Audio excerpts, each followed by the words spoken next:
अच्छा एक बात बताएं मेरी माँ, कई बार स्त्रियों की गलती नहीं होती फिर भी आप लोगों को सॉरी बोलना पड़ता है।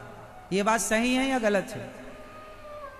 चाहे आप अपने पति को सॉरी बोलें, चाहे आप अपनी सास को सॉरी बोलें, अपनी परिवार में किसी भी रिश्ते को सॉरी कहें, कई बार आपकी गलती ना होने पर भी आपको झुकाया जाता है, आपको जलील किया जाता है, कई बार आपका अपमान किया जाता है, आपको बहुत गुस्सा आता है, आपके माता पिता को जलील किया जाता है ससुराल में। तेरी माँ ने ये सिखाया, तेरे बाप ने ये सिखाया, तेरा बाप तो ऐसा है, तेरी माँ तो ऐसी है।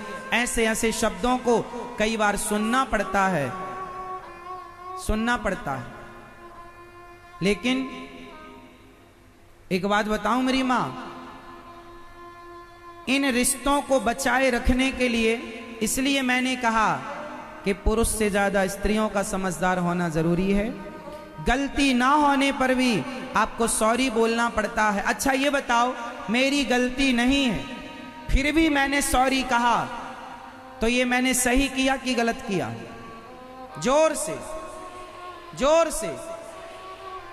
यदि मेरे जरा से सॉरी कहने से, मेरे झुकने से यदि तूफान समाप्त होता है, घर में शांति का माहौल होता है, तो चलो भैया झुक करके हम ही रिश्ते बचा लें, हम ही पहल कर लें। तुम तो ना झुके, हम ही झुक लें।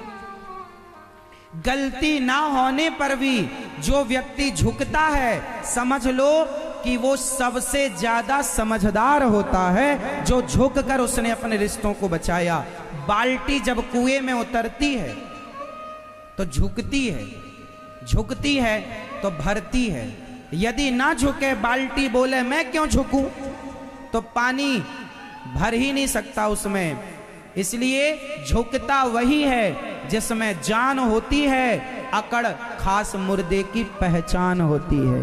अकड़ता तो मुर्दा है, जो अकड़ गया वो मुर्दा है, जो झुक गया इंसान है। इसलिए सामने वाला अपनी इंसानियत का परिचय भले ना दे, मेरी माँ मेरी बहन तुम इंसानियत का परिचय देना।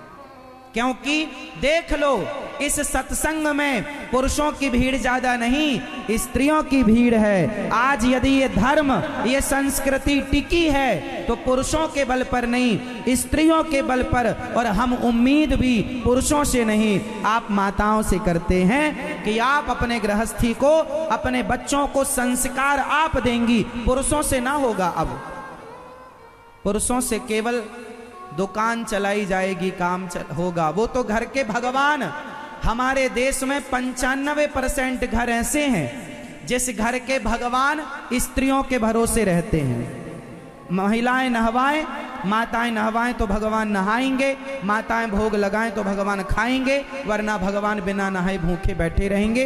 पुरुष लोग नहीं करते, 5% पुरुषों को छोड़कर। सारे पुरुष कहते हैं हमें टाइम नहीं है, टाइम नहीं है, टाइम नहीं है, टाइम नहीं है।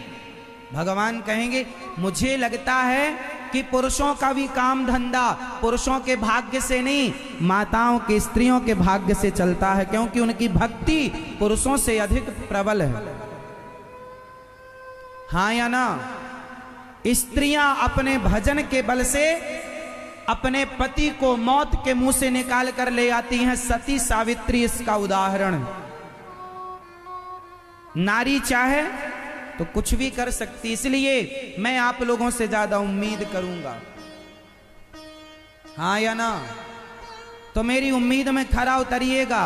और बाल्टी जैसे झुकती है, गलती आपकी भले ना हो फिर भी यदि रिश्ते बच रहे हो आपके झुक जाने से, तो बचा लेने में समझदारी है। रिश्तों को टूटने नहीं देना चाहिए। रही मन धागा, चलो ये दोहा आप में से किस किस को पता है तो बोलो। रही मन धागा प्रेम का मत तोड़ो चटिकाए, टूटे से फिर ना जुड़े, जुड़े तो गांठ पड़ जाए। ये रिश्तों के धागे टूटने नहीं चाहिए, क्योंकि एक बार टूट गए तो जोड़ेंगे तो, पर बीच में एक गांठ रह जाएगी। कोशिश करो कि आपके रिश्ते ना टूटें, रिश्तों को बनाए रखिएगा। गंदा पानी पीने के काम भले ना आए, आग बुझाने के काम तो आता है। रिश्ते कितने भी गंदे हो गए हों, तोड़िए मत, बने रहने दीजिए, पड़े रहने दीजिए, कभी ना कभी वो रिश्ता काम जरूर आएगा।